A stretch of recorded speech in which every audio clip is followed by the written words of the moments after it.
दशकों से देश विरोधी ताकतें भारत को कमजोर करने के लिए युवाओं को नशे के जाल में फंसाती रही है। लचर कानून, केंद्र, राज्य एवं विभिन्न संस्थानों के बीच समन्वय की कमी और जवाबदेही सुनिश्चित न होने से स्थिति गंभीर हो गई। ड्रग्स लेकर आप न केवल खुद की जान जोखिम में डाल रहे हैं, बल्कि अपने परिवार व अपने दोस्तों को भी, आपको चाहने वालों को भी दुखी कर रहे हैं, उन्हें परेशानी में डाल रहे हैं। नशे के खिलाफ प्रधानमंत्री नरेंद्र मोदी ने सरकार के परफॉर्मेंस को प्रभावी बनाने के लिए होल ऑफ गवर्नमेंट अप्रोच के तहत अंतर विभागीय समन्वय पर निरंतर जोर दिया है। इस अभियान को आगे ले जाते हुए गृह मंत्री अमित शाह ने भारत को नशा मुक्त करने का प्रण लिया है। नशा मुक्त भारत के लक्ष्य की प्राप्ति के लिए नशे के खिलाफ जनमानस बनाने के साथ सभी राज्य सरकारों के सहयोग व अभियान में जुटी संस्थाओं के आपसी समन्वय पर जोर देते हुए गृह मंत्री अमित शाह के नेतृत्व में कई प्रभावशाली कदम उठाए गए, जैसे एनकॉड की 4 स्तरीय मैकेनिज्म के द्वारा समन्वय। इसके तहत सभी स्तरों पर एनकॉड के सभी स्टेक होल्डर्स की नियमित मीटिंग के निर्देश के अलावा एनकॉड पोर्टल पर एकीकृत ड्रग के डेटा प्रबंधन, न्यायालय के आदेश, संबंधित नियम व कानून इत्यादि उपलब्ध है। इसके साथ ही सभी राज्यों तथा केंद्र शासित प्रदेशों में dedicated anti narcotics task force का गठन किया गया और इसका पहला राष्ट्रीय सम्मेलन 19 अप्रैल 2023 को नई दिल्ली में हुआ।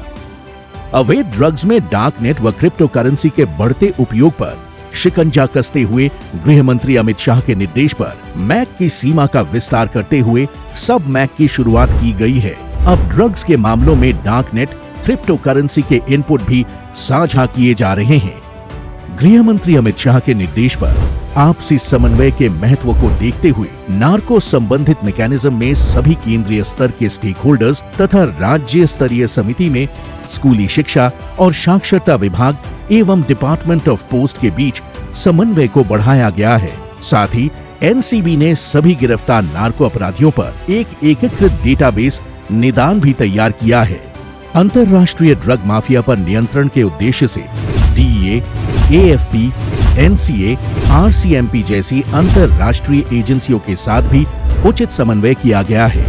मोदी सरकार का मानना है, नशे के आदि युवा विक्टिम है, क्रिमिनल नहीं।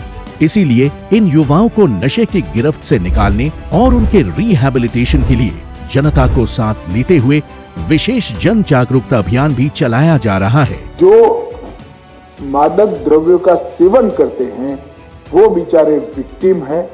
हमारा सिस्टम में नाटे उनको वापिस लाने का प्रयास होना चाहिए। इसी क्रम में एनसीबी पूरे भारत में ड्रग सेवन की दृष्टि से 372 सबसे संवेदनशील जिलों में 8000 युवा वॉलंटियर्स के माध्यम से ड्रग्स के खिलाफ जन जागरूकता के लिए विभिन्न कार्यक्रमों का आयोजन भी कर रहा है। अब तक 3 करोड़ से अधिक युवा और 2 करोड़ से अधिक महिलाएं इस अभियान से जुड़ चुके हैं।